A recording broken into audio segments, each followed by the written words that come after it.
दोस्तों, आप लोगों का स्वागत है मेरे चैनल पे। तो आज हम कंप्यूटर एप्लीकेशन जो हमारा प्लेलिस्ट चल रहा था उसको आगे बढ़ाते हैं। ठीक है। हम डेटाबेस मैनेजमेंट सिस्टम डिस्कस कर रहे थे, आपको अगर याद हो तो डेटाबेस मैनेजमेंट सिस्टम में आज हम एंटिटी रिलेशनशिप मॉडल यानी कि ईआर मॉडल इसको जल्दी से डिस्कस कर लेंगे। देखिए, यहाँ से क्वेश्चन बनते हैं। यहाँ से बहुत सारे छोटे छोटे क्वेश्चन बनेंगे जो एमसीक्यू फॉर्म्स में आपको दिक्कत करेगा अगर आपको कॉन्सेप्ट नहीं पता हो तो।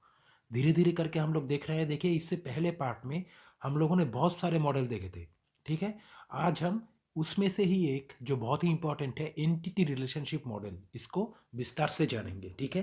तो चलिए स्टार्ट करते हैं। देखिए क्या लिखा हुआ है यहाँ पे। देखिए, सारे एग्जाम्स के इंपॉर्टेंट है, बैंकिंग के लिए तो बहुत ही इंपॉर्टेंट है। देखिए, एंटिटी रिलेशनशिप मॉडल क्या है पहले पढ़ लेता हूँ। It is use to design the database where the data is represented in the graphical form which makes it very easy to understand. मतलब क्या है कि इस बात का यही मतलब है, इतना ही समझ लीजिए कि ये देखिए मॉडल क्या है। आर्किटेक्चर मैंने आपको समझाया था ना कि कुछ कुछ मॉडल कुछ कुछ तरीके से डेटाबेस काम करता है। तो ये जिस तरीके का मॉडल है यहाँ पे एक ग्राफिकल फॉर्म में, ग्राफिकल फॉर्म में मतलब जैसे फ्लो चार्ट की तरह हो गया, ऐसे ऐसे हो गया। एक फॉर्म था, आपको पता है ना, हायरार्की मॉडल। ऐसे ही ग्राफिकल एक पिक्चर की तरीके से ये काम करता है। कैसे? यहाँ पे कुछ कुछ साइन सिग्नल ऐसे बॉक्स करके, ऐसे इक्लिप्स, ऐसे साइन करके, ऐसे ऐसे सिंबल करके ना एक ग्राफ की तरह, पिक्चर की तरह बन जाता है जो यूजर को समझने में काम मतलब बहुत हेल्प करेगा कि ये डेटाबेस कैसे काम करेगा। ये मॉडल पूरा ही एक पिक्चर की तरह आपको क्लियर करा देगा। ठीक है ना, बहुत ही एडवांस्ड मॉडल है। तो यही यहाँ पे लिखा हुआ है। देखिए, यहाँ पे डेटा एक्चुअली तीन एलिमेंट्स के साथ, तीन एलिमेंट्स में ये डेटा रिप्रेजेंट होता है। मतलब डेटा जो इंफॉर्मेशन है उसको तीन एलिमेंट्स में हम डिवाइड कर सकते हैं। एक है एंटिटी, एक एंटिटी होगा, एक होता एट्रीब्यूट्स और एक होता है उनके बीच में रिलेशनशिप। एंटिटी क्या होता है? जैसे मैंने आपको पहले भी बोला था, एंटिटी समझ लीजिए कोई आदमी कंपनी पे काम कर रहा है और उस कंपनी पे कोई एम्प्लॉय है। समझ लीजिए उस कंपनी पे कोई कैंटीन है तो उस कैंटीन का जो लोग होगा वो एक होगा, है ना। कुछ अलग अलग ऑर्गेनाइजेशन में जो पब्लिक जो एम्प्लॉयज होते हैं कंपनी में, एक एक एम्प्लॉय एक एक एंटिटी होता है जो एक इंडिविजुअल एग्जिस्टेंस, फिजिकल एग्जिस्टेंस रखता है। वही एंटिटी होगा उस कंपनी का। बात समझ में आ गई? जैसे एम्प्लॉय एक हो गया, कैंटीन का हेड हो गया, ऐसे करके जो भी होंगे वो सारे एंटिटीज होंगे कंपनी के। और एट्रीब्यूट्स क्या होता है, इतना ही समझ लीजिए कि एट्रीब्यूट्स होता है उस स्पेसिफिक एंटिटी का, उस आदमी का कैरेक्टरिस्टिक। जैसे उस आदमी का कुछ नाम तो होगा, डेट ऑफ बर्थ होगा, कुछ डेटा होगा उनके बारे में, तो ये सारे एट्रीब्यूट्स में आते हैं। और इस एंटिटी और एट्रीब्यूट के बीच में जो रिलेशन बनता है वो रिलेशनशिप से हम लोग रिप्रेजेंट करेंगे। सबका अलग अलग सिंबल साइन होता है, इसको जानना पड़ेगा आपको। ठीक है, धीरे धीरे हम लोग करके आगे बढ़ेंगे। ठीक है। देखिए, एंटिटी क्या होता है, यहाँ पे लिख दिया मैंने, रिप्रेजेंट द ऑब्जेक्ट। ऑब्जेक्ट वहां पे मैंने आदमी बोला था। ऑब्जेक्ट विथ फिजिकल और कॉन्सेप्चुअल एग्जिस्टेंस, जिसका कोई फिजिकल एग्जिस्टेंस होगा, ऐसा कोई चीज डेटाबेस में क्या होगा, ऑब्जेक्ट होगा। ठीक है। एट्रीब्यूट होता है the various details about the specific entity. Clear हो गया?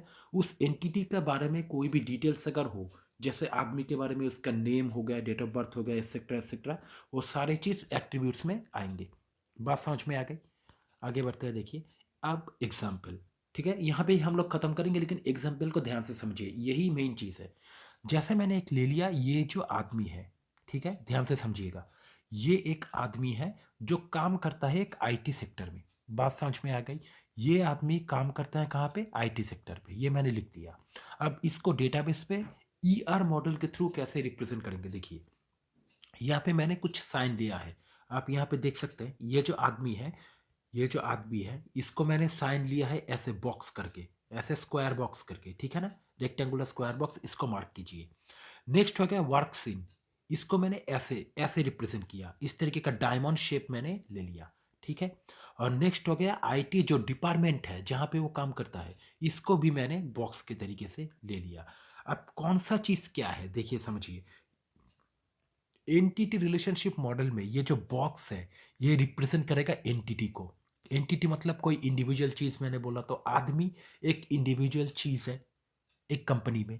आईटी जो डिपार्टमेंट है ये भी एक डिपार्टमेंट है, इंडिविजुअल डिपार्टमेंट है कंपनी में, तो ये भी एक एंटिटी बन गया। बात समझ में आ गई? और इन दोनों के बीच में एक रिलेशनशिप कैसा बन रहा है कि आदमी काम करता है आईटी डिपार्टमेंट में, तो ये एक रिलेशन बन गया ना आदमी के साथ आईटी डिपार्टमेंट का। आदमी क्या करता है आईटी में, काम करता है, तो इसलिए ये डायमंड शेप से रिप्रेजेंट हुआ। तो इसको अगर रिप्रेजेंट करना हो तो इस आदमी को समझ लीजिए, इसका नाम ए है, ये ए मैंने लिया, इसका नाम है ये। तो ए जो आदमी है, ये इसको इस बॉक्स में हमने रिप्रेजेंट किया, स्क्वायर बॉक्स में, मतलब ये एक एंटिटी है जिसका एक रिलेशनशिप है। और भी चीज़ है, समझिए, पहले इतना समझ लीजिए, ये जो लाइन है ना, इनका भी मीनिंग है। ये जो बॉक्स है, ये रिलेशनशिप को मतलब रिप्रेजेंट करता है। क्या रिलेशनशिप है कि काम करता है यहाँ पे, ठीक है ना।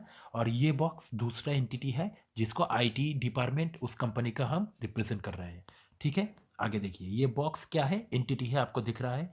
और ये जो साइन है, डायमंड साइन, ये रिलेशन को रिप्रेजेंट करता है। अभी यहाँ पे देखिए, ये जो कलर है, ये जो चीज़ है, ये जो लाइन है, ये भी रिप्रेजेंट करता है, ये लिंक रिप्रेजेंट करता है। लिंक मतलब इस एंटिटी का इस रिलेशनशिप का जो बॉक्स है, इसके साथ क्या लिंकिंग है कि नहीं, इस चीज़ को रिप्रेजेंट कर रहा है। ये लाइन ही मतलब इसके साथ इसका लिंक है। बात समझ में आ गई। वैसे ही इसके साथ इसका लिंक है, ये लाइन रिप्रेजेंट करेगा। लेकिन अब देखिए, ये जो एंटिटी है और ये जो एंटिटी है, इन दोनों के बीच में कोई डायरेक्ट लाइन नहीं है। इसका मतलब इन दोनों के बीच में डायरेक्ट कोई लिंक नहीं है। बात समझ में आ गई। देखिए, ये जो लाइन रिप्रेजेंट करता है स्ट्रेट लाइन, ये लिंक को रिप्रेजेंट करता है। लिंक मतलब कनेक्शन, ठीक है। आगे बढ़ते हैं। देखिए, अब देखिए यहाँ पे एक एक पार्ट को उठा के मैंने एग्जाम्पल लिया, इतना हो गया। अब इस ये जो आदमी है ना, ए लिखा हुआ, ये जो आदमी है, इसको मैंने ले लिया अलग एग्जाम्पल पे। इस आदमी को मैंने ले लिया एक अलग एग्जाम्पल पे, ठीक है। एक सेकेंड, देखिए यहाँ पे, देखिए इस आदमी को मैंने उठा लिया। अब इस आदमी के बारे में, एक एंटिटी के बारे में, अभी मैंने आपको बोला एट्रीब्यूट्स होता है। तो देखिए, name, date of birth, email, और इन सब को मैंने ऐसे इक्लिप्स जो होता है, ऐसे ऐसे करके साइन, ऐसे करके गोल वाला साइन, इनमें मैंने भर दिया। ध्यान से देखिए, है ना। तो ये सारे जो पॉइंट्स हैं, name, date of birth, email ID, address, और ये फ़ोन नंबर को देखिए डबल इक्लिप्स पे मैंने लिया है, इसका भी अलग साइन है। तो ये सारे इस आदमी का क्या बन गया, एट्रीब्यूट्स बन गया। क्या बन गया, ये सारे एट्रीब्यूट्स बन गया। बात समझ में आ गई। मतलब ये एंटिटी है, इस एंटिटी का अलग अलग कैरेक्टरिस्टिक, इसका एक नाम होगा, एक डेट ऑफ बर्थ होगा, ईमेल होगा, कोई एड्रेस होगा कोई, है ना। फ़ोन नंबर क्या है, फ़ोन नंबर को डबल इक्लिप्स में मैंने क्यों लिया है, क्योंकि ये मल्टी वैल्यूड एट्रीब्यूट है। मल्टी वैल्यू मतलब क्या है कि एक आदमी का बहुत सारा फ़ोन नंबर हो सकता है ना, इसीलिए इसको डबल इक्लिप्स में मैंने लिया है। ऐसे रिप्रेजेंट करते हैं। बात समझ में आ गई। आगे देखिए, यहाँ पे ये जो गोल गोल इक्लिप्स साइन है, ये क्या करता है, एट्रीब्यूट को रिप्रेजेंट करता है, एंटिटी ए का। बात समझ में आ गई। इसका क्वालिटीज़। आगे बढ़ते हैं। डबल इक्लिप्स जो है, जो फ़ोन नंबर था एग्जाम्पल फ़ोन नंबर, ये क्या है, डबल इक्लिप्स पे अभी मैंने दिखाया था आपको। ये मल्टी वैल्यूड एट्रीब्यूट है। मल्टी वैल्यू मतलब बहुत सारा वैल्यू। क्यों, क्योंकि एक आदमी का बहुत सारा फ़ोन नंबर भी हो सकता है। बात समझ में आ गई। तो इसको हम इस तरीके के साइन से रिप्रेजेंट करेंगे। क्लियर। आगे बढ़ते हैं। देखिए, अब फिर से ये जो आदमी था ए, इसका मैंने एक एट्रीब्यूट को उठाया, एक एट्रीब्यूट सिर्फ नेम को उठाया। इसको फिर से सब डिवाइड कर सकते हैं हम। कैसे, देखिए, नेम को first name, middle name, last name में मैंने डिवाइड किया, है ना। First name, middle name, last name, ये सारे फिर भी, ये देखिए, इसको भी हमने एक्लिप्स पे मतलब एट्रीब्यूट के साइन पे लिया, क्योंकि ये जो नेम है इसको भी सब डिवाइड कर सकते हैं। कोई आदमी का फर्स्ट नेम और लास्ट नेम हो सकता है, किसी का मिडिल नेम है जैसे मेरा है। तो ऐसे करके ना एक एक एट्रीब्यूट को फर्दर सब डिवाइड कर सकते हैं हम। तो इनको क्या कहेंगे, इनको कहेंगे कॉम्पोजिट एट्रीब्यूट। कॉम्पोजिट एट्रीब्यूट मतलब बहुत सारे एट्रीब्यूट मिलके, जैसे यहाँ पे ये तीनों एट्रीब्यूट मिलके एक एट्रीब्यूट को बनाता है, इस एट्रीब्यूट को बनाता है। तो इसलिए ये कॉम्पोजिट एट्रीब्यूट बन गया। और ये रहा, ये जो नेम सिर्फ था, ये नेम वाला, ये था सिंपल एट्रीब्यूट। सिंपल मतलब सिर्फ एक। लेकिन इसको अगर सब डिवाइड कर दिया मैंने, तो ये पूरा बन जाएगा कॉम्पोजिट एट्रीब्यूट। बात समझ में आ गई। Collection of simple attribute. देखिए, कॉम्पोजिट एट्रीब्यूट क्या होता है, composite attribute is the collection of simple attribute. जैसे सिर्फ नेम था, डेट ऑफ बर्थ था, ऐसा है। अगर उसको डिवाइड कर सकते हो, कॉम्पोजिट बन जाएगा। कॉम्पोजिट मतलब बहुत कुछ मिलके, ठीक है ना। जैसे फर्स्ट नेम, लास्ट नेम, ये सब। तो बात समझ में आ गई। इतना ही था, मैंने थोड़ा समझा दिया आपको। इससे बाहर कुछ नहीं है समझने में, इससे बाहर क्वेश्चन आपको मिलेगा ही नहीं। क्वेश्चन अगर बनेगा यहाँ से ही बनेगा, आप श्योर रहिए, ठीक है। Thank you.